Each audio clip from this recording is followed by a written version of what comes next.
નમસ્કાર, આપ જોઈ રહ્યા છો નેશન પ્લસ ન્યૂઝ. હું છું આપની સાથે. અટલાદરા ગામ નજીક ખુલ્લા મેદાનમાં બેફામ રીતે ઉભા રહેતા પાણીના ટેન્કરો સ્થાનિકો માટે ગંભીર ત્રાસનું કારણ બન્યા છે.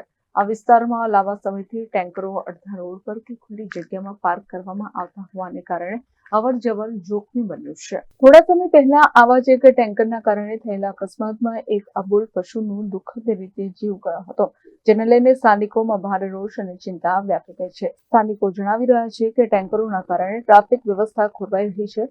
રાત્રિના સમયે અંધારામાં અકસ્માતની સંભાવના વધી જાય છે, તેમજ પશુ અને પગપાળા લોકો માટે પણ જોખમ ઊભું થાય છે. અનેકવાર મૌખિક રજૂઆતો કર્યા છતાં કોઈ કાર્યવાહી ન થતા હવે સ્થાનિકો કંટાળી ગયા છે. આ સ્થિતિને ધ્યાનમાં રાખીને અટલાદરા ગામના સ્થાનિક રહેવાસીઓએ વડોદરા મ્યુનિસિપલ કોર્પોરેશનની દબાણ શાખામાં લેખિત અરજી કરી છે. અરજીમાં ખુલ્લા મેદાન અને રોડ સાઇડ પર ઉભા રહેતા પાણીના ટેન્કરો તાત્કાલિક દૂર કરવા તેમજ ભવિષ્યમાં આવા દબાણ સામે કડક કાર્યવાહી કરવાની માંગ કરવામાં આવી છે.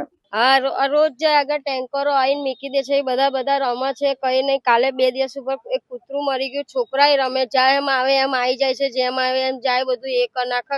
આખો રોડની માફાઈની કાઢીને બધું જ એ કરી નાખ્યું. તો આ લોકોને આવું બધું તો ના ચાલે ને, બરાબર? તો આનું કઈ કરવું પડે. તમારી માંગણી શું છે? બસ આ ટેન્કરો આગળ ના મૂકવી જોઈએ, બસ એ જ માંગણી છે અમારી.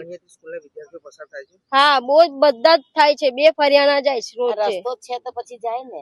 અહીંથી રસ્તો છે, આવતા હોય ને તો ટેન્કરો હમી નામી આપણે વાડમાં પહેવાનું, પણ એ ટેન્કર વાળા સાઈડ ના આપે. તમારી રજૂઆત શું છે? અહીંયા આગળ છે ને છોકરાને રમવાની જગ્યા છે, અહીંયા આગળ ટેન્કરો મૂકવાની નથી. ટેન્કરો રોજની કેટલી ઉભી રહેતી હોય છે? 6-7 તો હોય જ તે, દિલ્હી જ હોય. આ તો આજે જ હટી ગઈ છે. આ અટલાદરા ગામ ભાથીજી મંદિર પાસે આવેલો ખુલ્લું મેદાન સરકારી જગ્યા છે, અને આગળ સમસ્યા એ છે કે ટેન્કરો રાત દિવસ ચાલ્યા કરે છે, અને પરમ દિવસે કૂતરાને કચડીને મારી નાખ્યું છે આ ટેન્કર વાળાએ.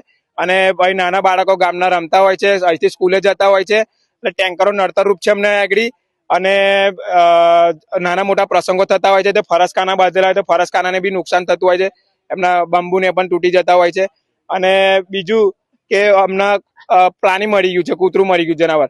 પણ ભવિષ્યમાં કોઈ વ્યક્તિ કે બાળકનું મૃત્યુ થશે તો એનો જવાબદાર કોણ? એટલે અમને આ ટેન્કરો અહીંયા જોવે ના, અને જે નડતર રૂપ છે એ અમારે અહીંથી હટાવે. એ તંત્રને જે કઈ લાગતા વળગતા અધિકારી હોય ને એને અમારી રજૂઆત છે. અમે મ્યુનિસિપલ કમિશનર ખંડેરાવ માર્કેટમાં જઈને ગુરુવારે રજૂઆત કરી હતી. એની અમારી પાસે જે કોપી છે કે આ જે દબાણ કરેલા છે, અને જે આગળ બીજું આ ટેન્કરો ભરાઈને પાણી છે એનો સપ્લાય કંપનીમાં થાય છે, જે ઇન્કમ ઊભી કરે છે, એમની પર્સનલ ઇન્કમ. એ તો અમારે કઈ લેવા દેવા નથી, પણ આ ટેન્કરો અહીંથી હટાવે, બસ એટલી અમારી રજૂઆત છે. કેમેરામેન નવનીત પ્રોહિત સાથે Chirag Patel, nation plus news, Vadodara. સમાચારોના સતત અપડેટ મેળવવા માટે અમારી નેશન પ્લસ ન્યૂઝની યુટ્યુબ ચેનલને સબસ્ક્રાઇબ કરો, બેલ આઇકન દબાવો અને જોડાયેલા રહો ફેસબુક, ઇન્સ્ટાગ્રામ અને ટ્વિટર પર.